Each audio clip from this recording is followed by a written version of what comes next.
प्रमुख मागणी आहे, कारण मोर्चे 2 निघले, आज तिसरा मोर्चा आहे. हा प्रश्न 2 व्यक्तींची हत्या झालेली आहे बीडमध्ये. संतोष देशमुख असतील, परभणीची घटना असेल, ही राज्यातल्या कायदा सुव्यवस्था परिस्थितीबद्दल एक फार मोठं भाष्य आहे.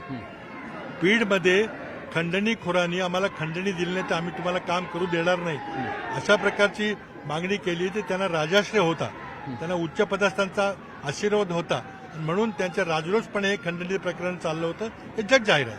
वाळूचा माफिया असेल किंवा पवनचक्कीच्या प्रकल्पामध्ये अडथळे आणणारे खंडणीखोर असतील, या प्रकरणातून एक निगृण हत्या झालेली आहे का तिथल्या सरपंचांची सध्याच्या संकेत तो शरण येतो, हे फेल्युअर नाही का सिस्टीम? नाही, पण आता किती दिवस आरोपी फरार होते, ते का सापडले नाहीत, ह्या सगळ्या गोष्टीवरला मुख्यमंत्र्यांनी उत्तर दिलं पाहिजे.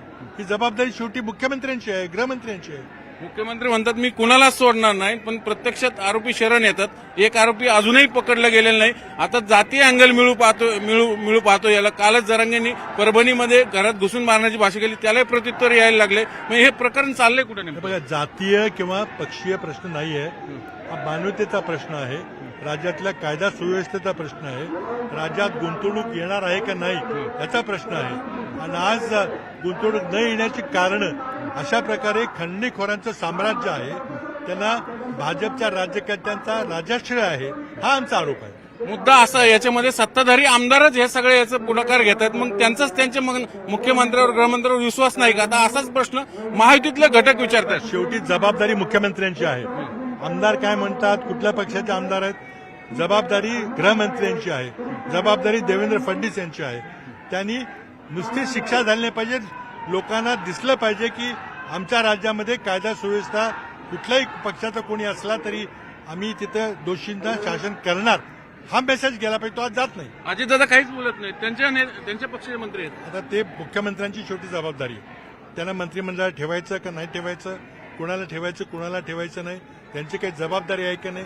काँग्रेस पक्षाने उदाहरणं घालून दिलेली आहेत. आरोप जरी झाला तरी आमच्या पक्षातल्या माणसांनी राजीनामे दिलेले आहेत. आज एवढं राजरोसपणे सगळं चाललेलं आहे, तरी तुम्ही त्यांना प्रोटेक्शन देताय. त्यांचा राजीनामा व्हावा ही मागणी आहे, आपल्यालाही तसंच वाटतं. नाही, बघा, दोषींना शिक्षा झाली पाहिजे. दोषीमध्ये जे मागून त्यांना पाठिंबा देतो तेही दोषी आहेत. सगळ्यांच्यावर कारवाई झाली पाहिजे. तात्काळ धनंजय मुंडेला मंत्रिमंडळातून काढावं ही मागणी महाराष्ट्रातून होतीये. मला वाटत नाही ते काढतील. कारण सरकार अस्थिर होईल अशा प्रकारे जर निर्णय घ्यायला लागले तर. मुख्यमंत्रीच पाठीशी घालतायत. मंत्री ते धाडस दाखवणार नाहीत. कायदा मंत्री, गृहमंत्री, मुख्यमंत्री हे देवेंद्र फडणवीस आहेत. त्यांनी हा निर्णय घेतला पाहिजे. त्यांनी महाराष्ट्राला दाखवलं पाहिजे की महाराष्ट्र असं या पुढे चालणार नाही. पण आज राजरोसपणे सगळं चाललेलं. पण आता यातनं असं एक आरोप होतोय की भाजप मराठा ओबीसी करून निवडून आलं आणि आताही तेच करू पाहतंय. मला जातीय पक्षीय लढायचं नाहीये. हा मानवतेचा प्रश्न आहे, युवकांच्या रोजगाराचा प्रश्न आहे. महाराष्ट्रामध्ये रोजगार आला पाहिजे, गुंतवणूक आली पाहिजे, हा प्रश्न आहे. अशा प्रकारे जर कायदा सुव्यवस्था असेल तर कोणी महाराष्ट्रात येणार नाही. तुम्ही इथून पुढच्याही मोर्चात सहभागी होणार, काँग्रेस लीड करणार?